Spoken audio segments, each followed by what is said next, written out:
बिस्मिल्लाहिर्रहमानिर्रहीम। मैं हूं डॉक्टर इरफान अली और आप देख रहे हैं मेरा YouTube channel research with doctor Irfan.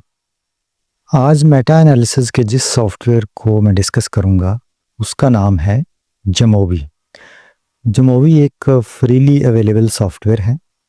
जमोवी software दूसरे सॉफ्टवेयर से डिफरेंट इस तरह है कि दूसरे सॉफ्टवेयर्स भी एनालिसिस करके सामने कुछ डाटा और टेबल्स रखते हैं।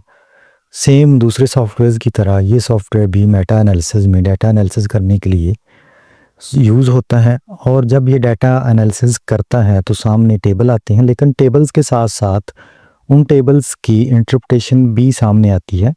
ये एक एक्स्ट्रा खूबी है इस सॉफ्टवेयर में जो कि दूसरे सॉफ्टवेयर में नहीं है। तो आइए देखते हैं कि जमोवी सॉफ्टवेयर को यूज़ करते हुए हम मेटा एनालिसिस कैसे कर सकते हैं। जमोवी सॉफ्टवेयर का ये इंटरफेस है आपके सामने। इसमें आपके सामने ये नज़र आ रहा है, एक डाटा का मेन्यू बार है, फिर एनालिसिस का है। डाटा में हम डाटा को इंटर करते हैं, कॉपी पेस्ट भी कर सकते हैं, हम इंपोर्ट भी कर सकते हैं, और एनालिसिस में हम एनालिसिस रन करते हैं। डाटा व्यू में हम जाके हम डाटा को कॉपी पेस्ट करते हैं। हमारे पास ये डाटा एक्सट्रैक्ट किया हुआ है डिफरेंट सिलेक्टेड स्टडीज़ से। यहाँ हमने इसको कॉपी कर लिया। कॉलम ए पे हमने स्टडी के जो साइटेशंस हैं वो पेस्ट कर दी। उसके बाद कॉलम बी में हम सैम्पल साइज़ को पेस्ट करेंगे। यहाँ पे हमने कॉलम बी में सैम्पल साइज़ को पेस्ट कर दिया। अब कॉलम सी में हम कोरिलेशन की वैल्यू को पेस्ट करेंगे। यहाँ पे हमने कोरिलेशन की वैल्यू को पेस्ट कर दिया। असल में ये हमारी जो स्टडी है मेटा एनालिसिस की, जो डाटा एनालिसिस हम करने जा रहे हैं, ये स्टडी कोरिलेशन बेस्ड स्टडी है जिसमें हम डाटा एक्सट्रैक्ट करते हैं, साइटेशंस, सैम्पल साइज़ और कोरिलेशन की वैल्यू। यहाँ पे हमने डाटा इंटर कर दिया या कॉपी पेस्ट कर दिया या इंपोर्ट कर लिया। उसके बाद हम जाते हैं सेटअप में। सेटअप में ये पहला कॉलम है, ये इस पे आप क्लिक करेंगे, आपको नज़र आएगा measure type nominal and data type text.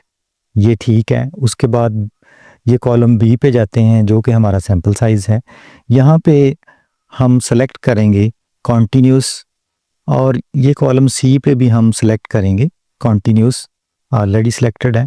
इसके बाद हम जाएंगे एनालिसिस में। एनालिसिस में हम यहाँ पे क्लिक करेंगे मेजर पे। मेजर पे आपके सामने ये मेटा एनालिसिस की डिफरेंट शीट्स हैं। आप किसी एक पे भी क्लिक करेंगे अपनी रिक्वायर्ड शीट पे, जो भी आप मेटा एनालिसिस करना चाह रहे हैं। अगर आपको डिफरेंस देखना चाह रहे हैं, मीन डिफरेंस, आपके पास डाटा कौन सा है, अगर डाइकोटमस डाटा है तो आप इस पे क्लिक करेंगे। अगर आपके पास कोरिलेशन बेस्ड आप स्टडी करना चाह रहे हैं तो आप इस पे क्लिक करेंगे। तो हमारी स्टडी चूँकि कोरिलेशन बेस्ड है, जिसमें हमें रिक्वायर्ड जो चीज़ें हैं वो आर की वैल्यू है और एन मीन हमारा सैम्पल साइज़ है। यहाँ पे हमने क्लिक किया। क्लिक करने के बाद हमारे सामने एक ये ओपन हो गए कुछ बॉक्सेस। अब हमने यहाँ पे ये जो नज़र आ रहे हैं आपको, ये हमारे कॉलम्स हैं जिनमें हमने डाटा एंटर कर दिया है, और इस साइड पे ये ऊपर लेबल हैं कि ये डाटा यहाँ पे इस तरह का हमने ऐड करवाना है। कॉलम ए रिप्रेजेंट कर रहा है स्टडी लेवल को, कॉलम बी रिप्रेजेंट कर रहा है हमारा सैम्पल साइज़ को, और कॉलम सी कोरिलेशन को रिप्रेजेंट कर रहा है। हमने इसको ऐड कर दिया। अब हमारे पास मॉडरेटर जो है वो कोई नहीं है। अगर मॉडरेटर हो तो आप मॉडरेटर भी ऐड कर सकते हैं, लेकिन हमारे पास ये स्टडी में मॉडरेटर नहीं है।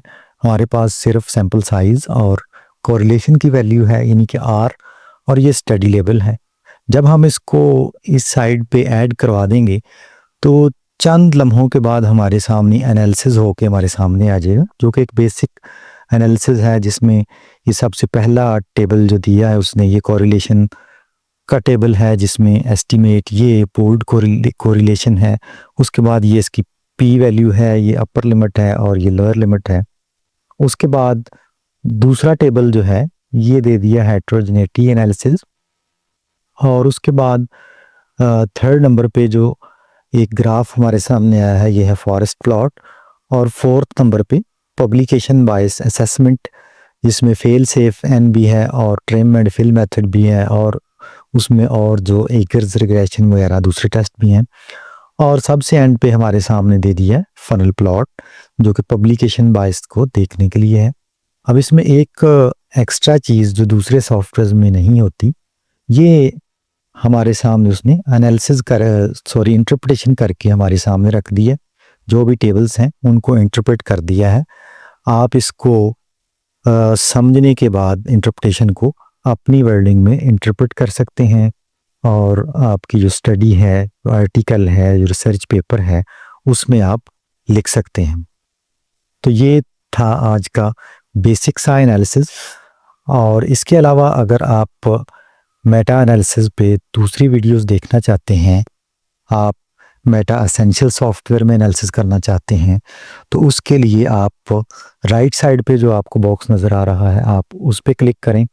और अगर आप एनालिसिस के लिए कॉम्प्रिहेंसिव मेटा एनालिसिस सॉफ्टवेयर सीखना चाह रहे हैं, तो आपके सामने लेफ़्ट साइड पे जो बॉक्स नज़र आ रहा है, आप उस पर क्लिक करें। थैंक यू जी, अल्लाह हाफिज़।